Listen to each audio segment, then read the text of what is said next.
بسم اللہ الرحمن الرحیم۔ سب سے باری باری ملنے کے بعد وہ اپنی مخصوص چیئر سنبھال ارے میرا بچہ کتنا بڑا اور خوبصورت ہو گیا پھوپھو کی آواز پر وہ انہیں سر کے اشارے سے سلام کرنے لگا۔ کبرا بیٹے وہاں کیوں کھڑی ہو، آؤ آ کر ناشتہ کرو۔ سلمیٰ کے پکارنے پر وہ جھجک کر تسمیر کے ساتھ رکھی اپنی کرسی پر بیٹھے۔ ناشتہ پرسکون ماحول میں کیا گیا تھا۔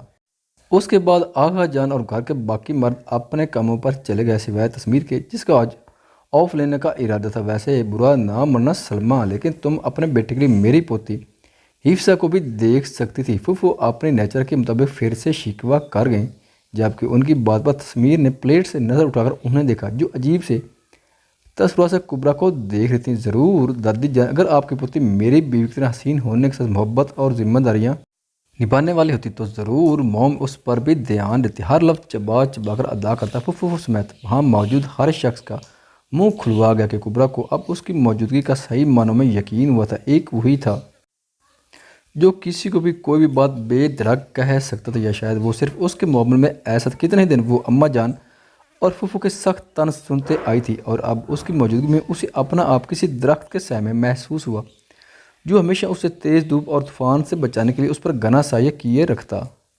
کمرے میں بیٹھا وہ کب سے اس کے انتظار میں تھا، جو اس کے آنے کے بعد ایک بار بھی روم میں داخل نہیں ہوئی تھی۔ کافی دیر اس کا انتظار کرنے کے بعد بالآخر وہ باہر نکلا۔ موم، کبرا کہاں ہے؟ ان سے پوچھنے پر وہ کچن کی طرف اشارہ کر گئی۔ کبرا آج کا نہ ہونے کے باوجود خود کو کسی نہ کسی کام میں مصروف رکھی ہوئی تھی۔ اس کی موجودگی میں اب اس کے سامنے جانے سے وہ کترا رہی تھی، بطنوں پر جھکی ہوئی اسی کے خیالوں میں تھی۔ جب اپنے بال کیچر کی زد سے نکلتے محسوس ہوئے، دل دھک سے رہ گیا۔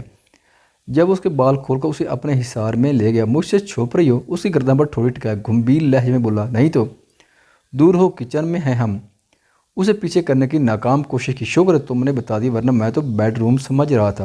تنزیہ مسکراہٹ چہرے پر سجائے کہتا، اس کو اپنی جانب کر کے، تم نے مس نہیں کیا مجھے؟ نہیں۔ اس کی نظروں کی تاب نہ لاتی وہ نظریں جھکائے ہوئی تھی، جس پر وہ جھکے محبت سے لب رکھ کے، میں نے بھی نہیں کیا۔ خمار آلود لہجے میں وہ اسے تپا گیا۔ ہاں تو جانتی ہو میں کہ نہیں کیا آپ نے؟ اگر کیا ہوتا تو 2 مہینے میں ایک بار تو کال آتی، مگر یہاں فکر کس کو تھی؟ نہ چاہتے ہوئے بھی وہ اس سے شکوہ کر بیٹھی تھی۔ آپ لوگ اپنا یہ رومانس کائنڈلی روم میں کنٹینیو کر لیجیے گا۔ عادل کی آواز سے وہ چونک کر اس سے الگ۔ کبرا یار، ایک کپ چائے تو بنا دو۔ اس کے پاس آتا وہ جس انداز میں مخاطب تسمیر کا بس نہیں چلا تھا، اس کا سر پھاڑ دیا۔ عادل سلمیٰ کے پھوپھو کا پوتا تھا، جو بچپن سے ان سے تھوڑا بہت اٹیچ رہا تھا۔ بھابھی بول، اسے غصے سے وارن کیا نا، بولو تو۔ تسمیر سے پہلے اچھی بول چال ہونے کے باعث وہ چھیڑنے لگا، تو تیری زبان اگلی بار اس کا نام بھی نہیں لے پائے گی۔ عادل بے نیاز سکوت تھا، وہ ان دونوں کو حیران کر گیا۔ عادل آپ جاؤ، میں چائے بنا کر لاتی ہوں۔ بولتے ساتھ ہی ایک نظر گور کر تسمیر کو دیکھا، جو پوش سلیبس لگائے دونوں ہاتھ پینٹ کی جیب میں ڈالے اسے ہی دیکھ رہا تھا۔ کیا ہو گیا ہے آپ کو؟ مہمان ہے وہ ہمارا۔ اس کے سامنے وہ اب پر اعتماد طریقے سے کھڑی تھی۔ ہاں تو ہے مہمان، لیکن مجھے نہیں پسند کوئی ایسا نام لے۔ تمہارا روٹھے انداز میں بولتا وہ اسے چھوٹا بچہ ہی لگتا تھا۔ کیوں نہیں پسند؟ کبرا ابرو اچکا گیا۔ کیونکہ محبت جو ہو گئی ہے تم سے ڈارلنگ۔ اس کی عام سے لہجے میں کی گئی بات سے ایک بار پھر کبرا بامشکل سنبھلی تھی۔ آپ شاید بھول رہے ہیں، جانے سے پہلے کون سا وعدہ کیا تھا آپ نے میرے سے؟ آپ بھول گئے، لیکن میں نہیں۔ اس کے اپنی جانب بڑھتے قدم وہ منجمد کر کے بولا، نہیں ہوں، یاد ہے مجھے۔ یکدم ہی اس کی آنکھوں کا سبز رنگ کی جگہ سرخ لے لی تیش سے۔ اسے ایک نظر دیکھے وہ باہر نکل گیا۔ وہ تو واقعی میں یہ بات بھول ہی گیا کہ اس نے جب تک وہ سوری نہ کرے، جب تک اس کے پاس نہ جانے کا وعدہ کیا تھا، اس شخص پر مزید غصہ بڑھ گیا، جس کی وجہ سے اس نے اپنی بیوی کا اعتبار کھویا تھا۔ ہاں خرم، پتہ لگا کچھ؟ سر کے گہرے کوش لگائے وہ اب دوسری طرف کی بات سننے لگا تھا، جسے سنتے ہی ایک فاتحانہ مسرت اس کے ہونٹوں پر تھی۔ اب اسے صرف رات کا انتظار، کچھ گھنٹے، اور پھر تمہیں بھی ٹھیک سے دیکھتا ہوں میں، سویٹ ہارٹ۔ اس کا ریئیکشن سوچ کر وہ دل ہی دل میں محسوس ہوا، مجھے آپ لوگوں سے کچھ بات کرنی ہے۔ رات کے کھانے کے بعد وہ ان سے مخاطب ہوا، کیا بات؟ آغا جان ابرو اچکا گیا۔ یہاں نہیں، آپ لوگ ڈرائنگ روم میں آ جائیں، اور یاد رہے صرف گھر کے افراد ہی ہوں۔ کہتے ہی اٹھ کر اپنے روم کی جانب بڑھا۔ پھوپھو نے اس کی بات پر کڑتے سلمیٰ کو دیکھا، جو مدد خانہ انداز میں نظریں جھکا گئے۔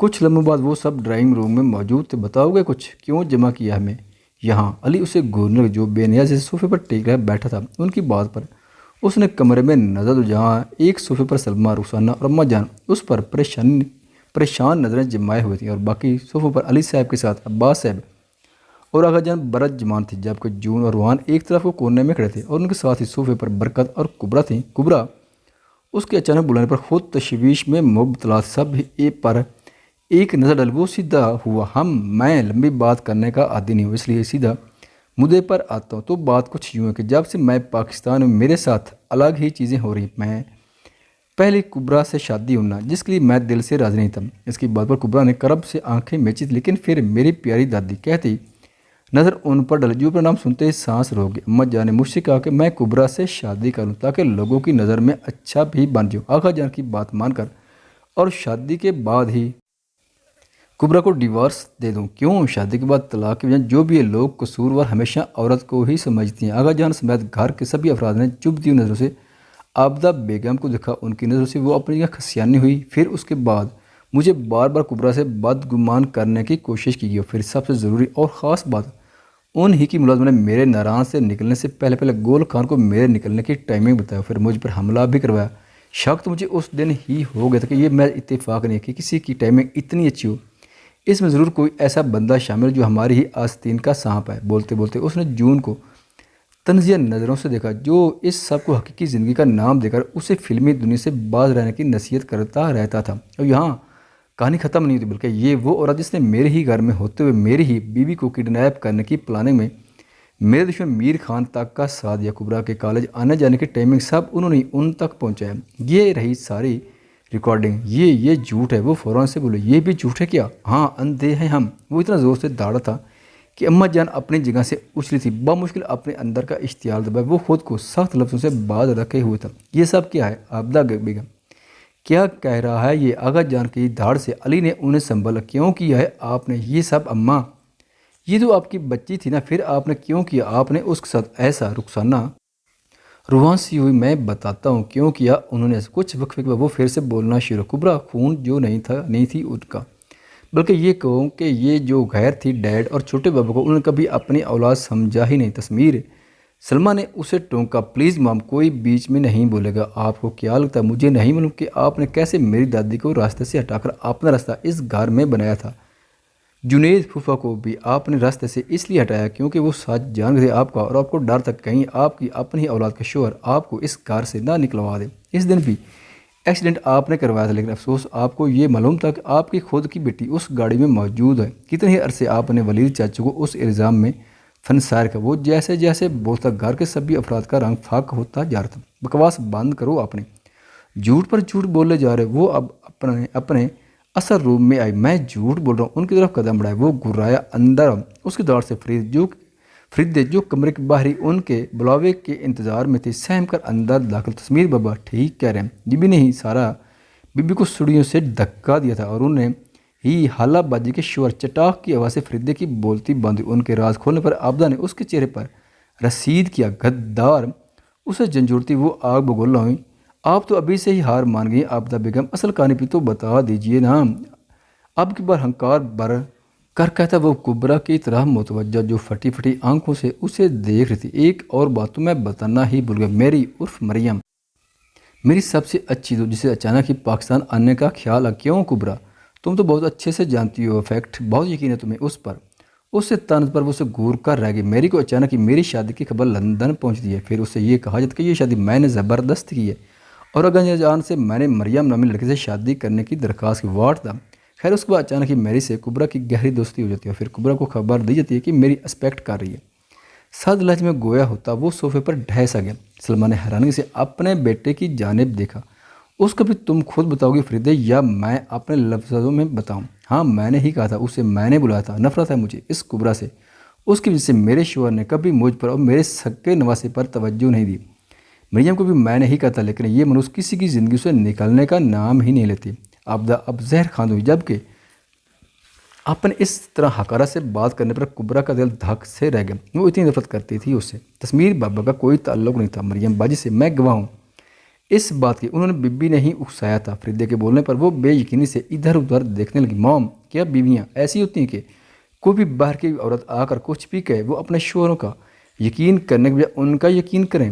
آپ تو کہتے کہ بیویاں وہ ہوتی ہیں جنہیں اپنے رشتے پر اتنا یقین ہوتا ہے کہ کوئی چاہے انہیں کچھ بھی کہے، کوئی بھی ثبوت کا، لیکن وہ اپنے شوہر کے کردار کی گواہی دیتی ہیں۔ اس کے الفاظ تھے یا طنز کے تیر جو کبرا کے کانوں میں بری طرح چبھے تھے۔ ان کی سزا اب میں بتاؤں یا آقا جان، آپ خود منتخب کریں گے۔ اس گھر میں آج کے بعد مجھے یہ عورت نظر نہ آئے، باقی اس کا فیصلہ میں خود کروں گا۔ آقا جان بے سود سے تھے، میرا بھائی بے گناہ تھا، میں نے آپ صاحب سے کہا تھا نا، رسانہ روئن سی جس پر جو نے انہیں گنے لگایا تھا۔ نہ آقا جان کوئی فیصلہ نہیں ہوا، بلکہ یہ اب سیدھا جیل کی ہوا کھائیں گی۔ تسمیر سر نفی میں ہلانے، دماغ درست ہے تمہارا تسمیر خان، خاندان کی عورتیں اب جیل جائیں گی؟ علی صاحب بڑکے، صرف 24 گھنٹے کا وقت ہے آپ لوگوں کے پاس، سوچ سمجھ لیں، نہیں تو ان کا وہ حشر جو تسمیر خان کی بیوی کو تکلیف دینے والا کا میں کر چکا ہوں۔ ایک نظر سب پر ڈالے وہ گراتا باہر نکل گیا کہ کبرا اس کے پیچھے لپکی تھی۔ اچھا نہیں کیا آپ نے اماں، ہم نے شروع سے آپ کو اپنی ماں کا درجہ دیا، لیکن آپ نے کیا کیا ہمارے ساتھ؟ علی صاحب اور عباس ساتھ بولے تھے، جبکہ وہ تو تسمیر کی ہی باتوں کے اثر میں دل پر ہاتھ کے بیٹھتی چلی گئی۔ ڈرائنگ روم سے نکلتے ہی وہ اس کا بازو تھام گئی جسے وہ فوری جھٹک گیا تھا، اور جلد تمہیں ڈیورس کے پیپرز مل جائیں گے۔ اس پر نظر ڈالے بغیر وہ ازلی بے نیازی سے بولا، کیا؟ اسے لگا شاید اسے سننے میں غلطی ہوئی ہے۔ تم نے ہی کہا تھا نا اس دن کے ڈیورس چاہیے، تمہیں تو دے دوں گا۔ کہتے ہی اوپر کی جانب بڑھ گئی، یہ بھی صرف اسے اپنی کہی ہوئی باتیں یاد دلانے کو کہا تھا۔ اب اس کی باری جو تھی اسے ستانے کی۔ اس کے جاتے ہی اسے اپنے 2 مہینے پہلے کی گئی بدتمیزی یاد آئی تھی، کتنا کچھ وہ اسے کہہ گئے تھے۔ کیا وہ سچ میں اسے چھوڑ دے گا؟ ذہن میں پھر سے طرح طرح سے وسوسے اٹھ رہے تھے۔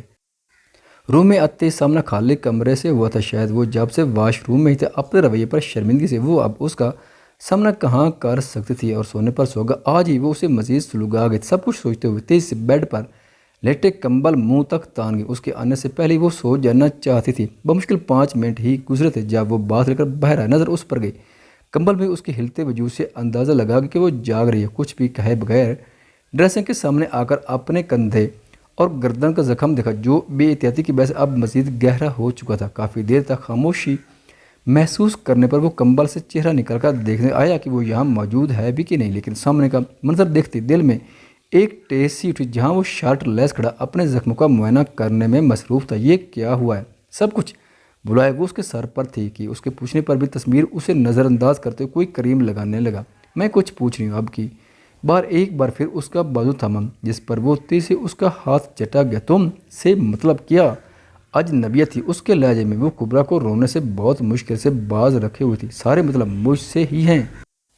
ہمت کر کے اس کا جملہ اسے واپس لوٹایا تھا۔ تسمیر نے ایک نظر اٹھا کر اسے دیکھا، اپنے کام سے کام رکھو اور ہٹو، ٹائم نہیں ہے میرے پاس اتنا۔ پہلے آپ بتائیں کیا ہوا ہے؟ یہ کچھ نہیں، معمولی سی چوٹ، اب راستہ دو مجھے، کام ہے۔ سپاٹ لہجے میں کہتے وہ پلٹا کہ کبرا پھر سے اس کا ہاتھ تھم، یہ معمولی تو نہیں، آپ خیال کیوں نہیں رکھتے اپنا؟ وہ بروان سی کیونکہ مجھے فرق نہیں پڑتا، لیکن مجھے پڑتا ہے، وہ بولتی کہ تسمیر بیچ میں اس کی بات اچک گیا، تمہیں بھی نہیں پڑتا۔ سر جھٹک کر وہ بالکنی کی طرف بڑھ گئی جہاں اس کی پہلی سگریٹ اس کا انتظار کر رہی تھی۔ خواتین و حضرات، ویڈیو دیکھنے کا شکریہ۔ اگر ویڈیو پسند آئے تو چینل کو سبسکرائب کریں اور ساتھ ہی بیل کے آئیکن کو لازمی پریس کریں تاکہ آپ کو آنے والی ویڈیوز کے اپڈیٹ سب سے پہلے مل سکیں۔ خدا حافظ۔